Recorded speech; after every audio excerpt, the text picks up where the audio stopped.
মারফত প্রায় 25 থেকে 30 জন মানুষ চিকিৎসার অভাবে মারা গেছে। কেমনভাবে দেখছেন আপনি? বিষয় যেটা হচ্ছে যে দেখুন, একটা আন্দোলন, একটা সুষ্ঠু সমাজে এরকম একটা ঘটনা ঘটে গেলে আন্দোলন হবে, এটাই স্বাভাবিক। এইটা জায়গাটাকে কেউ আটকাতে পারবে না। কিন্তু আরেকটা দিকে মানবিক দিকটাকে বিচার করতে হবে। আজকের যদি সরকার প্রশাসন যদি মানবিক থাকতেন বা তাদের মানবিক রূপটা তুলে ধরতেন, ডাক্তারবাবুদের যে 5 দফা দাবি তার অন্তত 3টেকেও যদি মেনে নিতেন। ডাক্তারবাবুরা লালবাজার অভিযান যখন করলেন, আমরা দেখতে পেলাম যে তারা কিভাবে প্রোটেস্ট করেছেন। আমাদের কলকাতার নগরপাল পারলে হয়তো তাদেরকে অতক্ষণ ওয়েট নাও করাতে পারতেন, কিন্তু তারা তাদের পেশেন্টসের পরীক্ষা নিলেন ডাক্তারবাবুদের। তো এইরকমভাবে ডিলে করে ডাক্তারবাবুদের, আমার মনে হয় দাবিগুলোকে মেনে নিয়ে ডাক্তারবাবুকে কাজে ফিরতে দেওয়াটা খুব প্রয়োজন।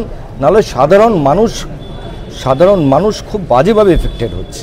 আমরা দেখছি রবীন্দ্রনাথ ঠাকুরের নোবেল থেকে শুরু করে সারদা নারদা, সিবিআই এখনো পর্যন্ত নিষ্পত্তি করতে পারেনি। সেই সিবিআই তদন্ত কিন্তু আর্জি করে। আপনারা কতটা ভরসা পাচ্ছেন সিবিআইয়ের উপরে? দেখুন, আইনজীবী হিসেবে একটা কথা বলি, একটা কোনো আপনি বললেন সারদা নারদা, যে নিষ্পত্তি একটা কথা আর মামলার প্রোগ্রেস একটা কথা।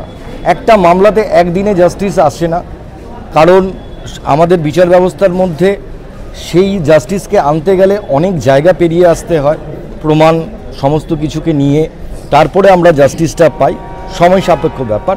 বাট সিবিআই যে খারাপ কাজ করছে এইটাও আপনি বলতে পারবেন না, নাহলে সিবিআইয়ের ওপরে আস্থা সাধারণ মানুষের থাকতো না।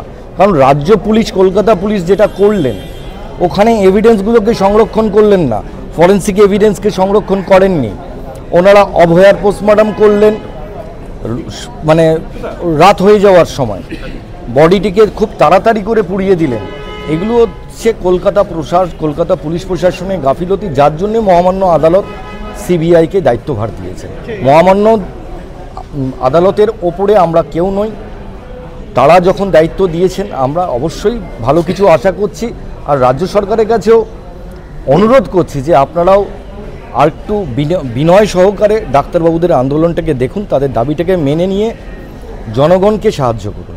আচ্ছা, এটা কি সেই বাংলা যেখানে আমরা দেখেছিলাম রবীন্দ্রনাথ ঠাকুরের রবীন্দ্রসঙ্গীত বাজার কথা ছিল এক সময়, এখন দেখা যাচ্ছে ডাক্তারেরা কোথাও মস্তিষ্ক উপহার দিচ্ছে, কোথাও দেখছি পুলিশকে মেরুদণ্ড উপহার দিচ্ছে। আজকের বাংলা নিজের মেয়েকে হারিয়েছে, আজকের বাংলা লজ্জিত। এই বাংলার ঐতিহ্য, বাংলা একসময় গোটা ভারতবর্ষকে পথ দেখাতো। আজকে সে জায়গায় দাঁড়িয়ে আমরা অভয়া আমাদের বোনকে হারিয়েছি। আইনজীবী মহল ভীষণভাবেই হচ্ছে রাগে ক্ষোভে ফুঁসছে।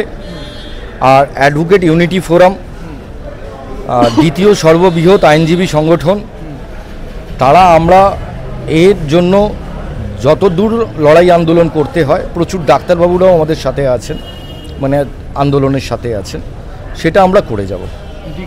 আমরা দেখলাম স্বাধীনতার পরবর্তী সময়ে এমনটা কখনো ঘটেনি যেখানে মহিলারা স্বতঃস্ফূর্ত হয়ে বেরিয়ে আসছে কোনো কারণ ছাড়াই। দেখুন, যে ঘটনাটা ঘটেছে সেটা তো অত্যন্ত লজ্জাজনক, এবং সেটা অন্তত পশ্চিমবঙ্গের বুকে এরকম একটা ভাবনা, মানে এরকম একটা ঘটনা ঘটবে আমরা কোনোদিন ভাবিনি। এবার সেই জায়গা থেকে প্রত্যেকটা মানুষের জনরেশ, যার জন্যই কিন্তু মানুষ আজকে রাস্তায় নেমে পড়েছে। কারণ মহিলারা স্বাধীনতা পাবে না এটা কেন? কারণ কি, মহিলারা এখন কোনো অংশেই কম নয়, পুরুষের সঙ্গে কিন্তু সবসময় কাঁধে কাঁধ মিলিয়ে কাজ করছে। যে মহিলারা আজকে মানে প্রত্যেকটা জায়গায় তাদের নিজেদের যোগ্যতা দিয়ে সেই জায়গাটাতে রয়েছে, এবং যে মহিলা না থাকলে হয়তো আজকে যাদেরকে আমরা মা বলে ডাকি বা যাদের গর্ভে আমরা নিজেরাই ধারণ হই এবং আমরা মানুষ রূপে যখন পৃথিবীর বুকে আসি, তখন সেই জিনিসটা যে মাতৃরূপ মা, সেই মায়ের ওপরে এরকম অত্যাচার যখন নিয়ে এসেছে, সেই জিনিসটা আর কেউ মেনে নিতে পারছে না। সেই ক্ষেত্রে দেখুন, প্রত্যেকটা জনগণ এক হয়েছে, জনমত এক হয়েছে। এখানে কোনো রাজনৈতিক ব্যাপার নয়, প্রত্যেকটা মানুষ নেমেছে হচ্ছে অভয়ার বিচারের উদ্দেশ্যে। আমরা CPDR India human rights organisation দীর্ঘদিন ধরে 27 বছর ধরে মানুষের সেবায়, মানুষের জন্য কাজ করে চলেছি। দীর্ঘদিন ধরে আমরা মানুষের স্বার্থে লড়াই করছি এবং আমাদের প্রত্যেকটা প্রচেষ্টা রয়েছে এবং আমাদের সাথে বহু এনজিওরা জুড়েছে এবং আমরা একটা স্বাক্ষর অভিযান শুরু করেছি, যেটা আমরা রাজ্যপাল থেকে শুরু করে আমাদের প্রেসিডেন্ট থেকে শুরু করে প্রধানমন্ত্রী থেকে শুরু করে মুখ্যমন্ত্রী থেকে শুরু করে সবার কাছে আমরা পাঠাবো যে আমাদের এই ন্যায় বিচারটা যাতে দ্রুত হয় এবং আমরা সুপ্রিম কোর্টের প্রধান বিচারপতির কাছে সেটাকে পাঠাবো। আমাদের প্রচেষ্টা একটাই যে আমরা চাই যেন এই ন্যায় বিচারটা খুব দ্রুত এবং তাড়াতাড়ি যাতে সম্পূর্ণ হয়। আচ্ছা, আমরা জানি যে ন্যায় বিচার বা বিচার পাওয়া যায় তথ্য প্রমাণের ওপর ভিত্তি করে, যেটা আইনজীবী সমাজে বা একাধিক মানুষ প্রশ্ন তুলছে। যদি তথ্য প্রমাণ লোপাট হয়ে গিয়ে থাকে তাহলে কি সত্যি ন্যায় বিচার? দেখুন, তথ্য প্রমাণ তো লোপাট হয়েছে এবং তথ্য প্রমাণকে ম্যানিপুলেট করা হয়েছে এবং সেটাকে টেম্পার করা হয়েছে, সেটা আমরা সবাই জানি। তবুও যা তথ্য আছে সেই তথ্যের বিনিময়ে কিন্তু অনায়াসে কিন্তু মানুষ যারা যারা দোষী তারা দোষী সাব্যস্ত হতে পারবে। আমি সব জায়গায় বলি, যদি মনে করুন যে পুলিশ প্রশাসন বলুন বা সিআইডি ডিপার্টমেন্ট বলুন বা আমাদের সিবিআই ডিপার্টমেন্ট বলুন, যদি তারা সঠিকভাবে বিচারটায় তদন্ত করে তাহলে সব কিছু পাবে। কারণ কি, যদি তারা চায় একটা মন্দির থেকে একটা জুতো চুরি হতে পারে না, আর এটা তো এত বড় একটা ঘটনা।